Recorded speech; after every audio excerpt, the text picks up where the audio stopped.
नमस्कार, मैं हूं पूजा सिंह और आप देख रहे आर्यन टीवी नेशनल। चलिए बुलेटिन की शुरुआत करेंगे उत्तराखंड की कुछ खास बड़ी खबरों के साथ। उत्तराखंड के मुख्यमंत्री पुष्कर सिंह धामी ने चंपावत में कहा कि राज्य सरकार अगले कुछ दिनों में 2026-27 का बजट पेश करेगी। उन्होंने बताया कि बजट केवल आय व्यय का विवरण नहीं है, बल्कि ये राज्य की विकास दिशा, सोच और नागरिकों की आकांक्षाओं का प्रतिनिधित्व करता है। सीएम ने बजट में पूर्व संवाद की और साथ ही 2022 में चल रही परंपरा पर भी जोर दिया, जिसके जरिए सभी क्षेत्रों और समूह की जरूरतें और सुझाव सीधे बजट प्रक्रिया में शामिल किए जाते हैं। भारत माता की, भारत माता की। चंपावत में आज बजट से पहले बजट पूर्व संवाद इस कार्यक्रम में आज यहाँ पर उपस्थित हमारे सभी महापौरगण, सभी जिला पंचायत के अध्यक्षगण, प्रमुखगण, सभी हमारे वाइस चांसलर और अनेक विभागों से आए हुए सभी हमारे कृषि सेक्टर से, उद्यान से, पशुपालन से, डेयरी, पर्यटन, उद्योग समूह के आए हुए सभी हमारे उद्योग समूह के सभी संचालक, मुरेदा से, बाल विकास से और अनेक संगठनों से सभी पधारे हमारे सभी महानुभाव, मैं आप सबका आज इस विशिष्ट कार्यक्रम में यहाँ उपस्थित होने के लिए, आप सबके आने के लिए मैं आप सभी का माँ शारदा, माँ पूर्णागिरी की इस पवित्र भूमि आप सभी का स्वागत करता हूँ, आप सबका अभिनंदन करता हूँ। और मेरे लिए अत्यंत प्रसन्नता का विषय है कि मुझे आज आप सभी के बीच में इस बजट पूर्व संवाद कार्यक्रम के माध्यम से इस पूरे मंडल के और प्रदेश के सभी प्रबुद्धजनों के जो विचार हैं, सबके सुझाव और उनकी अपेक्षाएं हैं, जो प्रत्यक्ष रूप से यहाँ पर जानने का भी अवसर मिला है, सुनने का अवसर भी मिला है और सच में बहुत अच्छे सुझाव आप सबकी तरफ से आए हैं।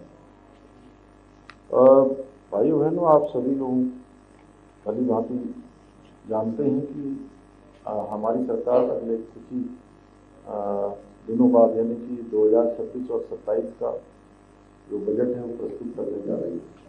और अभी भारत सरकार का सामान्य बजट प्रस्तुत हुआ है और मेरे विचार में बजट केवल किसी सरकार का केवल आय व्यय का ब्यौरा नहीं होता है, बल्कि ये बजट किसी भी राज्य के आने वाले वर्षों की गति कैसी होगी, विकास कैसा होगा, क्या विजन होगा, क्या सोच होगी और किस प्रकार से राज्य आगे बढ़ेगा और वहाँ के नागरिक उनकी आकांक्षाएं, उनकी आशाएं, आवश्यकताएं और भविष्य के जो सपने हैं उनको साकार करने का एक प्रभावशाली माध्यम होता है। इसीलिए हमने 2022 से बजट पूर्व संवाद की परंपरा की शुरुआत की थी, जिसके माध्यम से हम प्रत्येक क्षेत्र और प्रत्येक वर्ग की जो अपेक्षाएं हैं, सुझाव हैं और आवश्यकताओं को सीधे बजट निर्माण की प्रक्रियाओं में जोड़ने का हम प्रयास कर रहे हैं। मुझे प्रसन्नता है कि आज विभिन्न समूह, चाहे वो किसान भाई बहनों के हों, उद्यमी के हों, व्यापारी वर्ग के हों और महिला समूह, शिक्षाविद, विभिन्न संगठन, इंडस्ट्री, प्रबुद्धजन, उन्होंने अपने बहुमूल्य सुझावों को यहाँ पर खुले मन से साझा किया है। अच्छा होता कि ये हम लोग पूरे दिन भर का कार्यक्रम रखते और थोड़ा बंद कर दीजिए थोड़ी देर के लिए। वैसे तो हम लोगों का, अधिकतर लोगों का समय हमारा इसमें चला जाता है, वैसे मेरा भी चला जाता है कई बार, मैं भी इसमें शामिल हूँ। लेकिन अब हम बच्चों को रोकते हैं, अब हम सोचते हैं कि वही महात्मा गांधी जी वाली बात याद आती है, पहले हम खुद तो करें, तब दूसरों को कहें। जो काम हम खुद ही नहीं कर सकते तो हम औरों से कैसे कर सकते हैं वाली साहब। तो इसलिए मुझे लगता है कि पूरे दिन भर का अगर कार्यक्रम होता तो बहुत सारे सुझाव और आते और विस्तार से आते।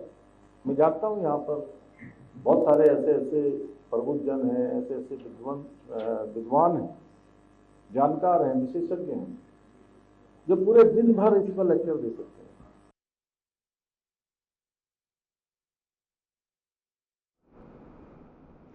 तो वहीं मुख्यमंत्री पुष्कर सिंह धामी ने चंपावत जिले के टनकपुर पहुंचकर शारदा कॉरिडोर परियोजना का भूमि पूजन और शिलान्यास किया। इस परियोजना को क्षेत्र के धार्मिक, सांस्कृतिक और पर्यटन विकास की दृष्टि से महत्वपूर्ण बताया जा रहा है। वहीं मुख्यमंत्री ने कहा कि शारदा नदी तट पर विकसित होने वाला आधुनिक कॉरिडोर पर्यटन को बढ़ावा देने के साथ साथ स्थानीय लोगों के लिए रोजगार और व्यापार के नए अवसर भी सृजन करेगा। उन्होंने कहा कि शारदा कॉरिडोर भारत नेपाल के बीच सांस्कृतिक सेतु का कार्य करेगा, जिससे सीमा पार धार्मिक, पर्यटन और जनसंपर्क को मजबूती मिलेगी तथा दोनों देशों के बीच व्यापार और आपसी संबंधों में भी विस्तार होगा।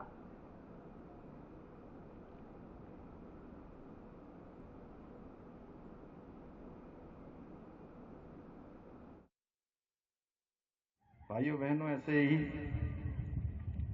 जो सरकारी जमीनों पर कब्जा करते हैं, हम उन पर कार्रवाई करते हैं, तब भी इनको बहुत दर्द होता है। लेकिन हमने राज्य में इस अतिक्रमण के खिलाफ कार्रवाई करते हुए 11,000 एकड़ से अधिक जमीन इनके अतिक्रमण से मुक्त कराई है अभी तक। पर पता नहीं हमारे इन मित्रों को हमारे द्वारा ये कार्रवाई जो सरकारी जमीनें अतिक्रमण से मुक्त कराने की है, उससे भी दिक्कत होती है। इन्हें लैंड जिहाद करने वाले भी अच्छे लगते हैं। भाइयों बहनों, इन्होंने हमारी देवभूमि की डेमोग्राफी को बिगाड़ने के लिए ऐसे ऐसे स्थानों पर लोगों को बसा दिया जहां कभी उनका कोई नामो निशान नहीं होता था। लेकिन आज भी इनकी आंखों पर बड़ी वोट बैंक की पट्टी के चक्कर में इनको ये अतिक्रमण नजर नहीं आता है, इनको सरकारी जमीनों पर कब्जे नजर नहीं आते हैं। पर मैं आपको आश्वस्त करना चाहता हूं कि मैं देवभूमि की पवित्र भूमि पर किसी भी ऐसे अतिक्रमणकारी को, किसी भी ऐसे जिहाद करने वाले को जो जबरदस्ती कानून को अपने हाथ में लेता होगा, उसको किसी कीमत पर यहां पनपने नहीं देंगे। मैं शारदा मां की सौगंध खा के कहता हूं।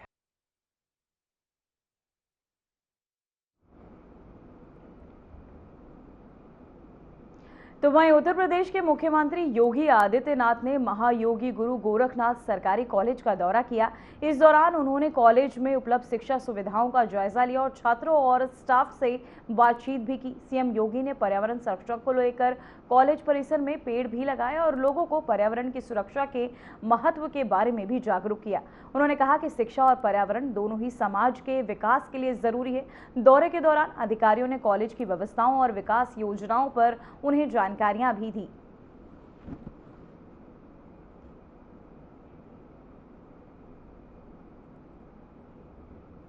तो वहीं मुख्यमंत्री पुष्कर सिंह धामी ने किसान परंपरा, ग्रामीण जीवन और गौवंश के महत्व पर आधारित फिल्म गोदान को उत्तराखंड में टैक्स फ्री करने के निर्देश दिए। ये फिल्म 6 फरवरी को देश भर के सिनेमाघरों में रिलीज हो चुकी है और भारतीय संस्कृति और परंपरा से समाज को जोड़ने का संदेश देती है। मुख्यमंत्री ने कहा कि गाय केवल धर्म और आस्था का विषय नहीं है, बल्कि भारतीय संस्कृति, समाज और ग्रामीण अर्थव्यवस्था का भी अहम हिस्सा है। इस तरह की फिल्मों से समाज में सकारात्मक सोच और संवेदनशीलता विकसित होती है, इसलिए इन्हें प्रोत्साहित किया जाना चाहिए।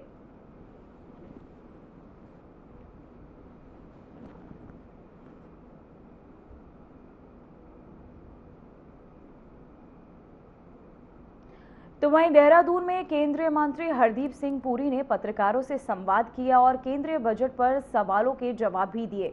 उन्होंने बजट को दूरदर्शी और सभी नागरिकों के हित वाला बताया। मंत्री ने अपने अनुभव साझा करते हुए कहा कि भारत सरकार पेट्रोलियम पदार्थों की खोज लगातार कर रही है।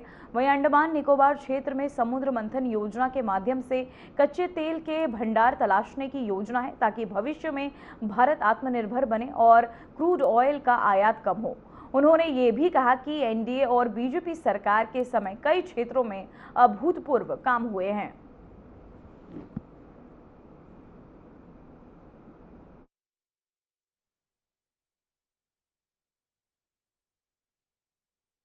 देखिए, ये बजट मेकिंग जो होती है, आप तो सब सीनियर पत्रकार हो, ये एक तरीके से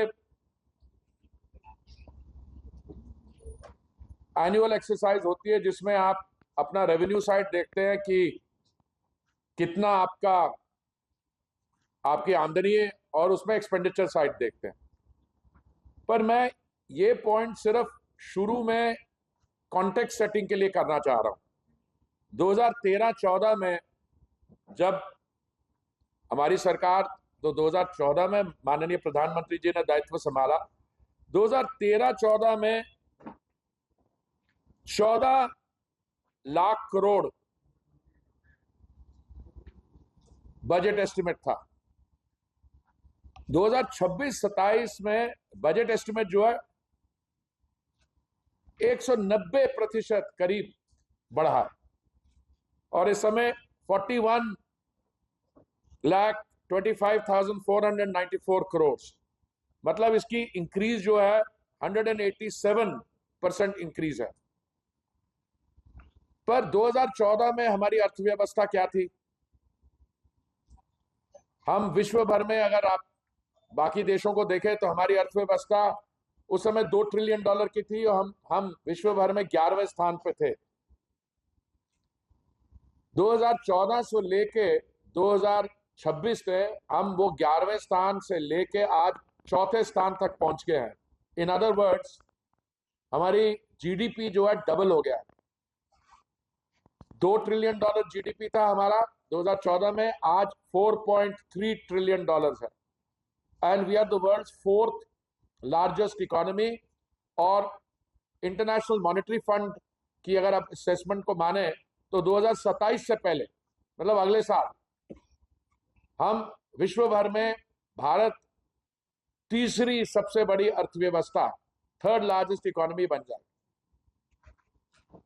ये जो बजट है, ये माननीय प्रधानमंत्री जी के नेतृत्व में उनका time 13th executive visit budget. तो वहीं देहरादून के गुनियाल गांव में निर्माणाधीन सैन्य धाम का निरीक्षण करते हुए सैनिक कल्याण मंत्री गणेश जोशी ने अधिकारियों को निर्माण कार्य जल्द पूरा करने के निर्देश दिए। उन्होंने कहा कि सैन्य धाम की भव्यता और दिव्यता पर विशेष ध्यान दिया जाए। मंत्री ने बताया कि प्रधानमंत्री नरेंद्र मोदी की परिकल्पना पर बन रहा ये प्रोजेक्ट प्रदेश सरकार की ड्रीम प्रोजेक्ट भी है। इसमें बाबा हरभजन सिंह और बाबा जसवंत सिंह के मंदिर शामिल है, और स्वर्गीय जनरल विपिन रावत के नाम पर मुख्य द्वार भी बनाया गया है। उन्होंने कहा कि जल्द ही मुख्यमंत्री पुष्कर सिंह धामी के साथ समय लेकर सैन्य धाम का भव्य लोकार्पण किया जाएगा।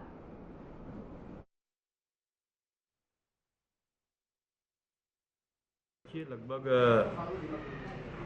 92 करोड़ से लागत से ये बनकर तैयार हुआ है, और इसमें हमने देश के सभी युद्ध स्मारकों का अध्ययन करने के बाद जो सबसे बेस्ट है उसको यहाँ करने का प्रयास किया है। और आज हमारे साथ केंद्रीय सैनिक बोर्ड के सेक्रेटरी, जो इन विषयों के विशेषज्ञ हैं, जिन्होंने मानिकशाह में, और जो हमारा वॉर मेमोरियल है दिल्ली का, जिसको बनाने में इनका विशेष रोल रहा है, उनके साथ हमने यहाँ पर विजिट किया है। कुछ एक चीज़ों की राय इन्होंने दी, उनको शीघ्र पूरा कराकर बहुत जल्दी ही इसका लोकार्पण किया जाएगा। यहाँ की वीर माताओं को, यहाँ के वीर सपूतों को, यहाँ की जनता को समर्पित किया जाएगा। और मैं दावे के साथ कह सकता हूँ कि जिस भाव के साथ उन्होंने जन्माया है, धाम का मतलब एक पवित्र स्थान से होता है। और प्रधानमंत्री जी ने कहा था कि 5वां धाम, क्योंकि ये वीरों की भूमि है, राष्ट्रभक्तों की भूमि है, देश की सीमा पर रक्षा करने वाला हर 5वां जवान हमारे उत्तराखंड से होता है। सेना का 17.5% की पूर्ति हमारा छोटा सा राज्य करता है, और इसमें बाबा हरभजन सिंह जिनकी पूजा होती है, बाबा जसवंत सिंह उनके मंदिर इसमें है। इसका मुख्यदार भारत माता के अमर सपूत। तो वहीं कोटद्वार में आयोजित स्नेह वर्ल्ड फेस्टिवल के दौरान उत्तराखंड विधानसभा अध्यक्ष और कोटद्वार विधायक रितु खंडूरी भूषण ने मुख्यमंत्री पुष्कर सिंह धामी से आग्रह किया कि ये उत्सव प्रत्येक वर्ष 31 जनवरी को नियमित रूप से आयोजित किया जाए। उन्होंने सुझाव दिया कि इसे वन और पर्यटन विभाग के वार्षिक कैलेंडर में शामिल किया जाए ताकि कोटद्वार वर्ल्ड टूरिज्म डेस्टिनेशन के रूप में स्थापित हो। बैठक में राजाजी नेशनल पार्क के निदेशक और प्रभागीय वनाधिकारी के साथ चर्चा कर आधिकारिक वेबसाइट, लोगो, वॉच टावर और आधारभूत सुविधाओं के विकास पर सहमति बनी।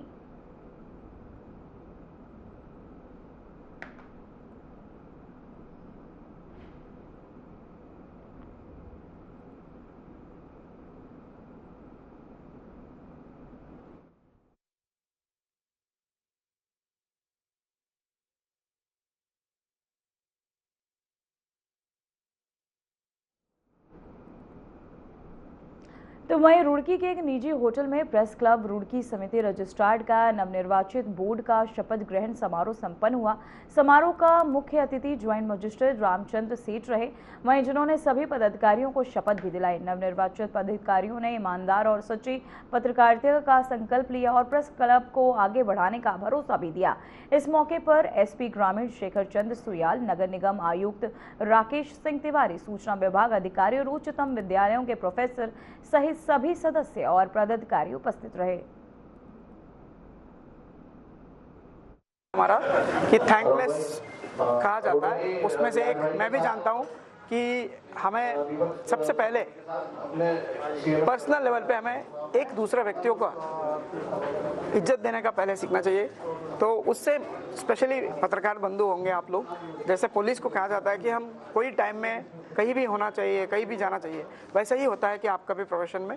तो उस हिसाब से प्रशासन के द्वारा आपको आपका परिवार इसको क्या क्या सेवा होती है, उस सेवा को जरूर आपको एनरोल कराना ही चाहिए कि उसमें मुसीबत होता है तो उसको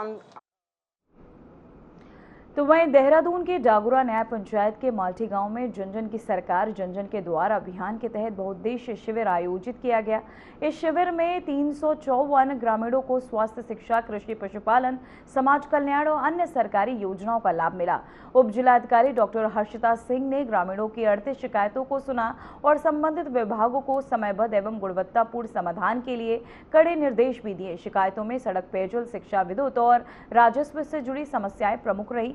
शिविर में स्वास्थ्य जांच, मुफ्त औषधि वितरण, मुख्यमंत्री महालक्ष्मी किट, किशोरी किट, कृषि उपकरण, पशु औषधियां, राशन कार्ड अपडेट और जन्म मृत्यु प्रमाण पत्र जैसी सेवाएं प्रदान की गई।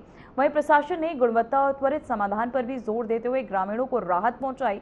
मुख्य उपस्थित अधिकारियों ने एसडीएम डॉक्टर हर्षिता सिंह, तहसीलदार प्रदीप नेगी, खंड विकास अधिकारी जगत सिंह और क्षेत्रीय पंचायत सदस्य शामिल रहे।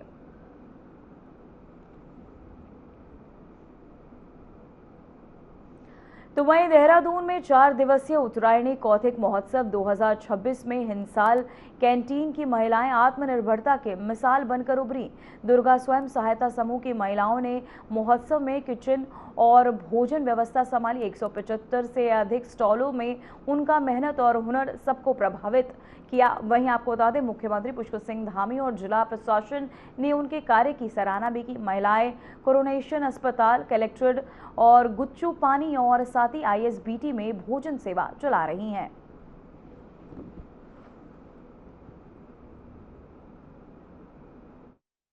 दुर्गा स्वयं सहायता समूह द्वारा हिलांस किचन का संचालन किया जा रहा है। यह हिलांस किचन कोरोनेशन हॉस्पिटल में स्थित है और उनके द्वारा बहुत ही अच्छी, स्वच्छ और उच्च गुणवत्ता का भोजन एक सटीक दामों पे उपलब्ध कराया जा रहा है। इसी के क्रम में उनको सेवा संकल्प धारिणी जो संस्था है उनके द्वारा जो कौतिक मेले का आयोजन किया जा रहा है 5 से 8 फरवरी के बीच में, उन्होंने भी उन्हें केटरिंग का काम सौंपा है और जिससे हमारे दुर्गा स्वयं सहायता समूह की अच्छी इनकम भी हो रही है और उनको एक नया एक्सपोजर भी प्राप्त हुआ है और महिलाएं इस कार्य को करने के लिए बहुत उत्साहित भी हैं और महिलाओं का ये कहना है कि इस प्रकार के नए आयोजनों से उनका ना सिर्फ उत्साहवर्धन होता है बल्कि उनकी आजीविका के सृजन के और भी नए रास्ते खुलते हैं। नमस्कार, मेरा नाम शिवानी है और हम लोग हिलांस किचन कोरोनेशन अस्पताल से हैं। हमें गवर्नमेंट के थ्रू हमारे NRLM से हमें हिलांस किचन मिला है, जिसमें कि हमारी स्वयं सहायता समूह की महिलाएं कार्य कर रही हैं, उस किचन को चला रही हैं और उसी के द्वारा आज ये पेड ग्राउंड में उत्तरायणी कौतिक का एक महोत्सव लगा है, जिसमें कि यहाँ की कैटरिंग का कार्य हमारे हिलांस किचन को मिला है, जिसमें कि हमारी महिलाएं यहाँ पे घरेलू तरीके से खाना बना रही हैं और बहुत अच्छे तरीके से यहाँ पे खाना सर्व भी हो रहा है। हम सबको बहुत अच्छे से खिला रहे हैं और गर्मा गर्म यहाँ पर रोटियाँ बन रही है, कोई तंदूर नहीं है, कोई कुछ नहीं है, सारा काम हो रहा है इस तरीके से। ये कार्य के लिए मैं हमारे माननीय मुख्यमंत्री CM सर का मैं धन्यवाद करती हूँ, हमारे NRLM का मैं धन्यवाद करती हूँ, जिन्होंने हम महिलाओं को एक रोजगार दिया है, जिससे कि हमारी आय में वृद्धि हो रही है और हम लोग आत्मनिर्भर बन रहे हैं। तो वहीं 31 जनवरी से 7 फरवरी 2026 तक कर्नाटक के बैंगलोर में आयोजित Yonex Sunrise All India senior ranking badminton tournament में उत्तराखंड के शेल्टरों ने शानदार प्रदर्शन किया।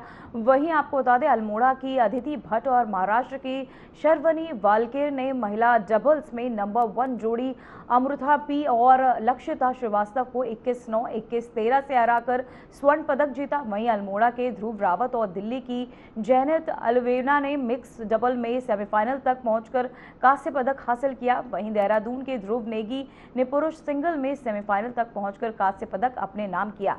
उत्तराखंड बैडमिंटन संघ के अधिकारियों और खेल प्रेमियों ने खिलाड़ियों की इस उपलब्धि पर प्रशंसा और शुभकामनाएं भी प्रेषित की हैं।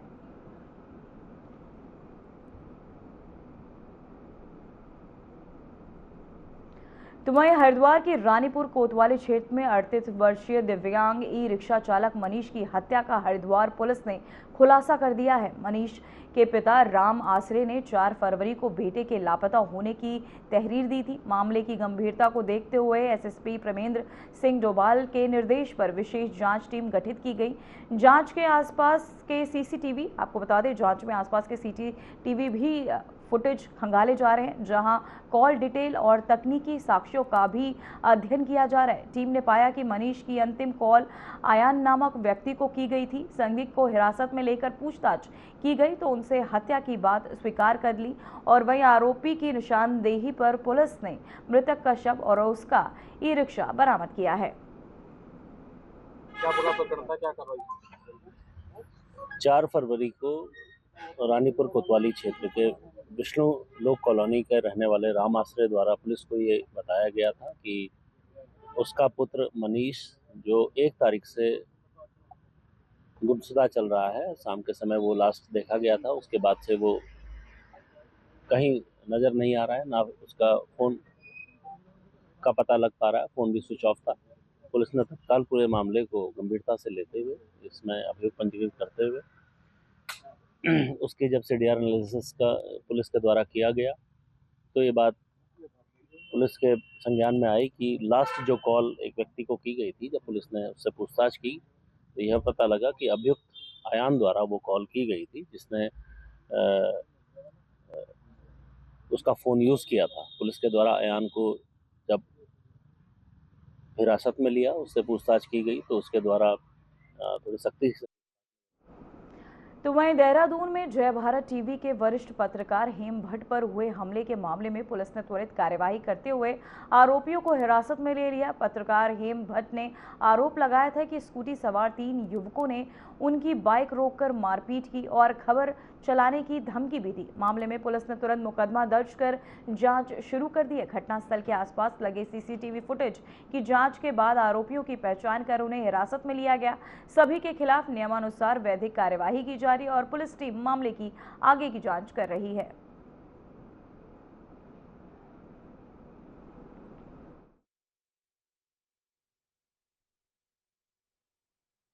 श्री हेमभट्ट जी के द्वारा थाना डालमडाला पर दी गई तहरीर के आधार पर सुसंगत धाराओं में अभियोग पंजीकृत किया गया और चौकी इंचार्ज आरागर को इसकी तफ्तीश दी गई। पुलिस के द्वारा जो इसमें अज्ञात स्कूटी सवार चालक थे, अपने मुखबिर तंत्र को सक्रिय करते हुए और अथक प्रयासों के द्वारा इसमें जो अभियुक्त थे उनको आज हिरासत में लेकर अग्रिम वैधानिक कार्रवाई की जा रही है। फिलहाल उत्तराखंड की खबरों में इतना ही। बने रहिए RNTV नेशनल के साथ। मुझे दीजिए इजाजत। नमस्कार।